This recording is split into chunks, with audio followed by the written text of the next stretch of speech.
Bakristo bavandimwe, Kristo Yezu akuzwe. Mbifurije kugira umunsi mwiza. Munyemerere dusangire amasomo matagatifu Kiliziya umubyeyi wacu yaduteguriye kuri uyu munsi. Isomo rya mbere, isomo ryo mu gitabo cy'umuhanuzi Hoseya. Abayisiraheli barabwirana bati, nimuze tugarukire Uhoraho. Niwe wadukomerekeje kandi niwe uzatuvura. Niwe wadukubise azomora ibikomere byacu. Nyuma y'iminsi ibiri azaba yaduhembuye, ku munsi wa gatatu aduhagurutse maze twibanire. Nidushishikarire kumenya Uhoraho, nta shiti azatunguka nk'umuseke ukebye, azatugeraho ameze nk'imvura yuhira imyaka, mbese nk'uko imvura y'umuhindo isomye ubutaka. Imana irasubiza iti, yewe Efurayimu, nkugenze nte koko? Nawe Yuda rwose nkugire nte? Urukundo rwanyu ni nk'igihu cya mu gitondo, cyangwa ikime cyumuka ako kanya. Nicyo gitumye rero mbahanisha abahanuzi, nkabicisha amagambo avuye mu kanwa kanjye, kandi urubanza rwanjye rukazabagwa gitumo nk'urumuri, kuko nshimishwa n'urukundo kuruta ibitambo, no kumenya Imana bikandutira ibitambo bitwikwa. Iyo ni ijambo ry'Imana. Zaburi. Icyo Imana ishaka ni urukundo, si ibitambo. Mana yanjye, ngirira imbabazi ukurikije ineza yawe, kubera impuhwe zawe nyinshi umpanagureho ibyaha byanjye. Nyuhagiraho wese ibicumuro byanjye, maze unkize icyaha nakoze. Igitambo cyanjye si cyo ushaka, naho nagutura igitwikwa nticyakunezeza. Ahubwo igitambo Imana ishima ni umutima washengutse. Mana yanjye, ntuzirengagize umutima washegeshwe kandi wihana. Ku mpuhwe zawe girira neza Siyoni, maze wubake bundi bushya inkike ya Yeruzalemu. Nibwo rero uzashima ibitambo byategetswe, ibitwikwa hamwe n'ibiturwa burundu, maze tuzaturire ibimasa ku rutambiro rwawe. Nyagasani Yezu nabane namwe. Amagambo yo mu Ivanjiri ntagatifu uko yanditswe na Luka. Muri icyo gihe Yezu yongera guca umugani awucira bamwe bibwiraga ko ari intungane, bagasuzugura abandi bose. Nuko aravuga ati, abantu babiri bahuriye mu ngoro baje gusenga. Umwe yari umufarizayi, undi ari umusoresha. Umufarizayi aremarara asengera mu mutima we avuga ati, Mana, ndagushimira ko ntameze nk'abandi bantu b'ibisambo, b'abahemu, b'abasambanyi, mbese nk'uriya musoresha. Nsiba kurya kabiri mu cyumweru, ngatanga 1/10 cy'urwunguko rwanjye rwose. Umusoresha we yihagararira kure, atinya no kubura amaso ngo ayerekeze hejuru, maze yikomanga ku gituza avuga ati, Mana yanjye, mbabarira jyewe umunyabyaha. Ndabibabwiye, uwo musoresha yasubiye iwe ari intungane, naho ureka undi, kuko uwikuza wese azacishwa bugufi, naho wicisha bugufi akazakuzwa. Iyo ni Ivanjiri ntagatifu.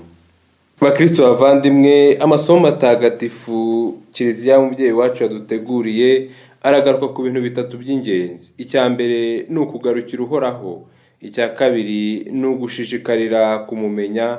Icya gatatu ni ukumenya ko Imana ishimishwa n'urukundo n'ubwicishe bugufi kuruta ibitambo n'amaturo.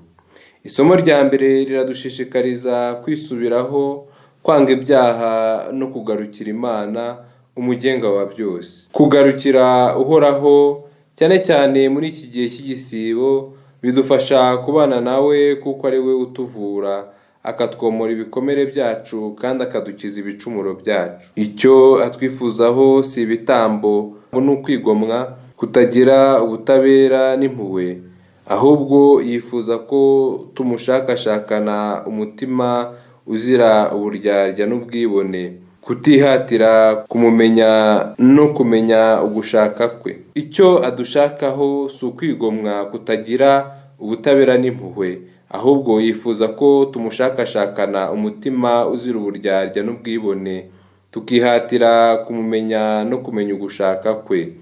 Niwe mahoro yacu, niwe uduha gutera imbere mu byo dukora kandi agashimishwa n'ibikorwa byacu by'urukundo. Ntiyita ku gaciro k'ibyo bikorwa, ahubwo areba urukundo rutuma tubikora. Ese ibikorwa nkora biba bigamije iki? Gusingiza Imana no kwishimira, cyangwa kwikuza no kwigereranya n'abandi? Ese ibyo nkora nk'umukristu, gusiba, gutura, gufasha abakene, mbikorera gushimisha Imana cyangwa kwishimagiza no kugayisha abatabikora? Natwe rimwe na rimwe tuba nk'uyu mufarizayi wibwira ko ari intungane maze agacira mugenzi w'urubanza. Mu kuza mu ngoro ntiyaje gusenga Imana no kuyishimira, ahubwo yaje kwisenga, kwishimagiza, maze agatanga Imana ho umugabo n'umuhamya w'ubutungane bwe. Ibyiza akora aho kumutera gushimira uwabimuhaye, bimuviramo ubwibone no gucira abandi imanza. Ubwibone bwe bugaragarira mu guhagarara imbere y'Imana yemaraye, maze aho kuyishimira agahugira mu kwivugisha no kwivuga imyato. Nta kibi yishinja, ahubwo ahugiye mu gushinja abandi. Ibyo yishingikirije ntaho bihuriye n'urukundo Imana imutezeho. Icyo twari dukwiye gukora imbere y'intege nke, ibyaha n'imyitwarire mibi y'abandi, ni uguca bugufi, tukikomanga ku gituza, tugasaba Imana imbabazi, kuko natwe turi abanyantege nke n'abanyabyaha. Ibyaha by'abandi byari bikwiye kutwibutsa ko natwe turi abanyabyaha. Intege nke zabo zikatwibutsa ko natwe hari aho tugira intege nke, bityo tugaca bugufi, maze Imana y'ubwayo ikadukuza, idukiza ibyaha byacu byose. Dukwiye guca bugufi nk'uyu musoresha, maze tugasaba Imana kutugirira imbabazi ikurikije neza n'impuhwe ihorana. Niyo ishobora kuduhanaguraho ibicumuro byacu kandi ikadukiza burundu ibyaha twakoze. Dusabe Nyagasani aduhe umutima ukunda by'ukuri, wihana kandi uciye bugufi, wihatira kumumenya no kumugarukira nyabyo. Nadutere ibyishimo byo kubaho turi abana be, kandi aduhe imbaraga zo kwanga icyaha, maze twizirike ku cyiza. Nyagasani Yezu nabane namwe. Ushobora byose nabaha umugisha. Imana Data na Mwana na Roho Mutagatifu. Amina.